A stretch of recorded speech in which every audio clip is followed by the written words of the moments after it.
I'm not a lawyer, but it's day 7 of the Diddy trial, so let's get into what happened before lunch. So the day picked up with Diddy's previous assistant, David James, back on the stand. He was Diddy's assistant between 2007 and 2009, and he is the first staff member, that's also not an artist, of Diddy's to testify. And as a former employee, his testimony is being used by the government to reinforce the claims that Cassie made on the stand, as well as to try and establish the RICO charge, in showing that Diddy used a network of people, including staff, to facilitate and in some instances cover up his desires and his crimes. So up first, David James says he did not personally witness any violence between Cassie and Diddy, but he did recall a time that Diddy was at the club with Cassie and another assistant and security, and when he came home from the club, he went straight to James's computer and pulled up the search history. According to David James, Diddy said that someone wrote a blog post lying about him hitting Cassie, and he wanted to know if David James was the one who wrote it. James went on to testify that he did not see Cassie come home from the club that night, but a couple days later, he was told to bring her some Roscoe's to the London hotel. When the prosecutor asked him, "What is Roscoe's?"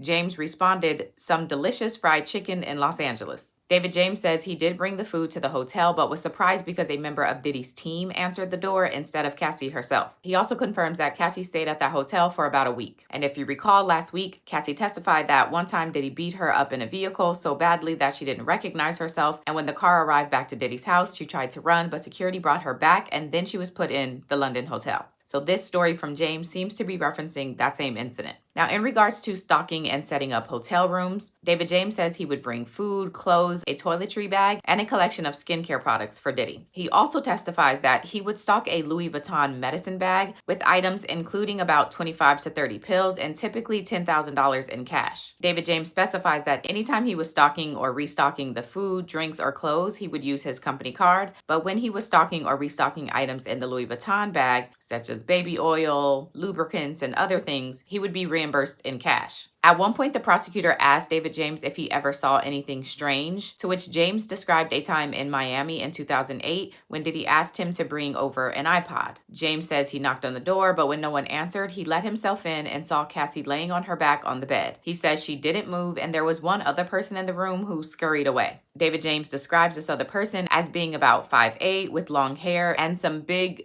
other things. The prosecutor asked if James later asked Diddy or Cassie any questions about that incident. He replied that he wasn't paid to ask about Diddy's personal affairs. From there, David James is asked about Diddy's narcotic use. And according to him, he picked up narcotics for Diddy from pharmacies, which were at times in his name. But he says there was also a dealer called One Stop who supplied the things they needed. This dealer is also the one that was referenced in Don Richard's testimony, if you recall that. And he notes that some pills had Obama's face on them. On the stand, David James admits to taking some narcotics himself, saying that he was once drinking Ciroc, taking a pill, and was Diddy bopping. And when the prosecutor asked him what that means, he said he was vibing. According to David James, later when Diddy was reviewing footage and saw him partaking in these things, Diddy told James that he was going to keep the footage in case he ever needed it, in which James says he took to mean that Diddy would release and embarrass him. The questions then move on to items of Diddy's being stolen or coming up missing, to which James recalled an incident when one of Diddy's Cartier bracelets was missing, which resulted in James and his girlfriend's things being searched. 2 other times when items from Diddy had gone missing, James says that he was made to take a lie detector test administered by a man who claimed to have formerly worked for the FBI. And James said he passed both of those lie detector tests. The last thing James testified about on direct is the incident involving Suge Knight at Mel's Drive-In. James said that D-Rock, who was Diddy's head of security, saw Suge and went over and said, "What's up?" At first, Suge didn't recognize him, so D-Rock tells him he's Biggie's boy. D-Rock was a close friend of Biggie Smalls. And then David James said they started noticing 4 black SUVs on different sides of the parking lot. And then he notices someone hand Suge Knight a weapon. So D-Rock and James leave the restaurant and head back to Diddy's house. He says he saw Cassie crying, and then Diddy got in the car and had 3 weapons on his lap. James, who was driving, said Diddy told him to drive back to the diner, but when they got there, Suge wasn't there. On the stand, David James said he remembered thinking, there's 3 weapons in this car and there's 3 people in this car. And then shortly after this incident, he put in his resignation. He says he stayed on for a bit to train the replacement, but he was officially done with the company in May of 2009. And then it's time for cross-examination. And that's handled by Diddy's defense attorney, Mark Agnifilio. Agnifilio starts off with the Suge Knight incident and what James told prosecutors about it in his previous interviews. During one of those interviews, Agnifilio highlights that James didn't finish telling the story, but James says it's because the feds told him to stop telling the story and told him not to say anything that could incriminate himself. himself. Agnifilio also highlights that, according to the notes from this interview, James told prosecutors that some of the events happened on the inside of the diner, versus his testimony today was that everything happened on the outside of the diner. But in response to this, David James says the notes are wrong. Mark Agnifilio also asked James if he ever voiced that he didn't want to drive to the diner to look for Suge Knight that night. But to this, David James says, quote, "Respectfully, sir, you have someone with 3 weapons that close proximity. I didn't think I had an option to say something." Agnifilio also asked if this incident was out of the ordinary from James's typical day-to-day working with Diddy, to which David James says that's the understatement of the day so far. David James also testifies that he's not sure if he has immunity, but he does have some kind of deal with the prosecutors. James goes over what he calls business-oriented travel that he did with Diddy, and he says business-oriented because he said Diddy's business and personal life blended together so much that the trips weren't just business. But he does say that Diddy was constantly meeting with high-level roster people, and wherever they were, people were constantly trying to touch him and get autographs from him. When the prosecutor asked if Diddy was gracious, David James said, quote, "I don't think gracious is a word I'd use to describe Mr. Combs." David James described how demanding this job was, but he says he was prepared for the moment. He said they all operated like family, and Janice Combs, Diddy's mom, called David James her son. And he says he felt a sense of mission working for Diddy. He was there to make sure Diddy was happy and prepared for the day. He also says there was a saying amongst the security guards, which was, "You know what rhymes with tired? Fired." A few random moments from this cross-examination include David James saying that Diddy always needed ketchup and he liked applesauce on his cheeseburgers. And then Mark Agnifilio moves on to an incident with a chef. During this incident, David James says that he grabbed the female chef's wrist and told her to stay in her lane. That incident was reported, and then Diddy called James in. According to James, during this meeting, Diddy told him that he can't be putting his hands on women and that he should write her a note and get her a gift. So David James says he gets her a joint as a gift, and the chef appeared to be happy with that.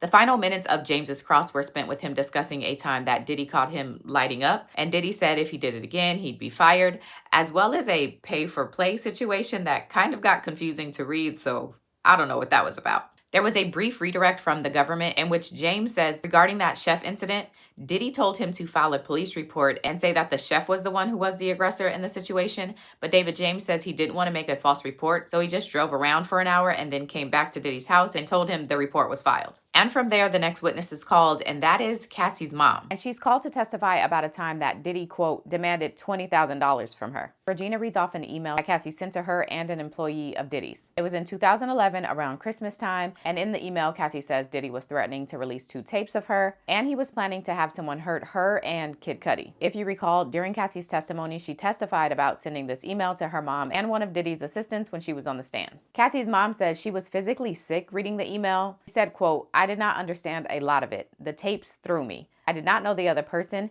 but knew that he was going to try to hurt my daughter." According to Regina, around the same time of this email, Diddy reached out to her saying he needed $20,000 to recoup the money that he spent on Cassie because, according to Regina, he was upset that Cassie was dating Kid Cudi. Regina says she was scared for her daughter's safety, so she and her husband took out a home equity loan to get the $20,000, and then based on instructions given to her by Diddy's bookkeeper, she went to the bank and wired him the money. About 4 or 5 days after wiring the money, she says the money was returned to her, but she never had any discussions with Diddy about any of this. After Cassie sent that email, she did end up going to her mom's house for the holidays, and Regina says that's the first time Cassie ever told her that Diddy was being physically abusive. Regina says she took pictures of Cassie's injuries to document what happened, and those pictures are shown to the jury. Regina also testifies about a time she says Diddy took Cassie's phone and another time that he took her car. Now, the defense chose not to cross-examine Cassie's mom, and so after her direct, she's excused. The next witness is a 51-year-old man named Sharay Hayes. He was an exotic dancer from Harlem who went by the name Punisher, which he says came from playing basketball. And if you recall, last week when Cassie was testifying, she identified him as a person who participated in FOs with her. Punisher says that the first time he was hired was in 2012, and a woman who says her name was Janet, but apparently it was really Cassie, called him to say that it was her birthday, and her husband said that she could set up a fun event.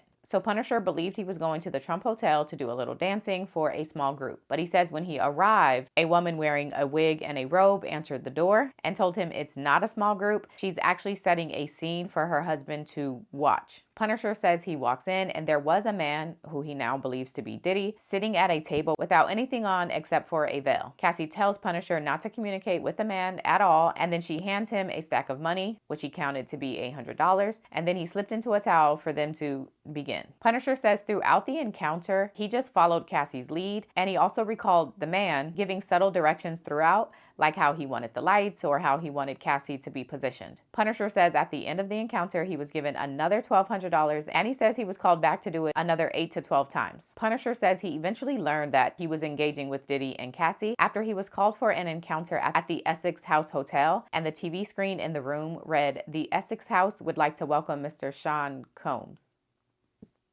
Punisher says he was following Diddy on Instagram, and so after looking through his pictures, he saw Cassie, and that's how he recognized who she was. Now, in detailing more about these encounters, Punisher says that Cassie would reach out to him between 5 to 7 p.m., telling him to come to a specific hotel later on. These encounters would begin at 1 or 2 o'clock in the morning, and they would last hours or sometimes days. He says there was a lot of baby oil, and Diddy would provide instructions throughout. At times, he would say things like sit forward or move the camera, and other times he would give other kind of instructions for where he wanted things. When the encounter would be over, Punisher says that Cassie would leave out the room for 10 to 15 minutes and then come back in and pay him anywhere between $1,200 and $2,000. He says he never understood why sometimes he would get more and other times he would get less. According to Punisher, one time Diddy dropped a stack of money on the bed during one of the encounters to express how pleased he was with what was going on. However, on another occasion in 2016, Punisher says that he couldn't perform, and so Diddy and Cassie excused themselves,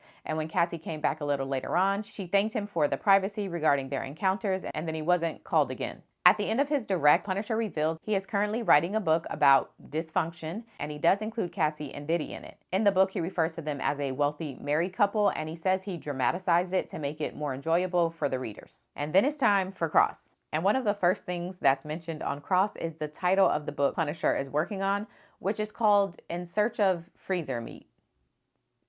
In digging into how Punisher felt about Cassie, the attorney handling the Cross, whose name is Xavier Donaldson, asked Punisher very directly if he had feelings for Cassie, to which Punisher says no. Donaldson then asked Punisher if he thought he was the only one they were doing this with, to which Punisher says yes, because it was put across as special occasions. And then Xavier Donaldson points to notes from an interview with prosecutors that indicates Punisher developed feelings for Cassie. In response to this, Punisher says that those notes must have been taken out of context. Now, while Punisher was on direct, he said that he at times saw Cassie wince or sigh in response to some of the instructions that Diddy was given, but on Cross with Donaldson, Punisher says he never got any cues that Cassie was ever uncomfortable, and it's important in his profession to read the room and make sure everybody who's participating is comfortable. He also says he never witnessed any filming, violence, or narcotics being used during these encounters.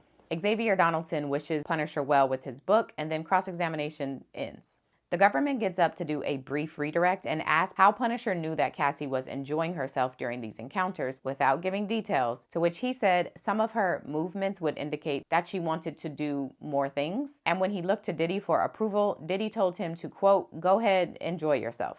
And then the defense gets up and does a recross and doubles down on this point of Cassie enjoying herself, and then Punisher is excused from the stand. The next witness is a special agent with Homeland Security whose name is Gerard Gannon, and he testifies about the search on Diddy's Miami Beach home. Gannon says that since the search was tied to a human trafficking investigation, it was assigned to his unit and he was in charge. He said they went prepared to potentially have to deal with armed security as well as anyone trying to flee on the water, so they had some of their agents positioned on boats on the water ready to intercept.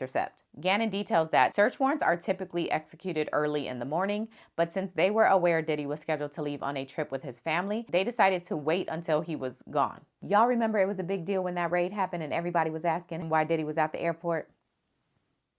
Gannon goes through some of the items that were found at Diddy's home, including weapons, toys, magazines, weapon without serial numbers, lingerie, and 7-inch high heels.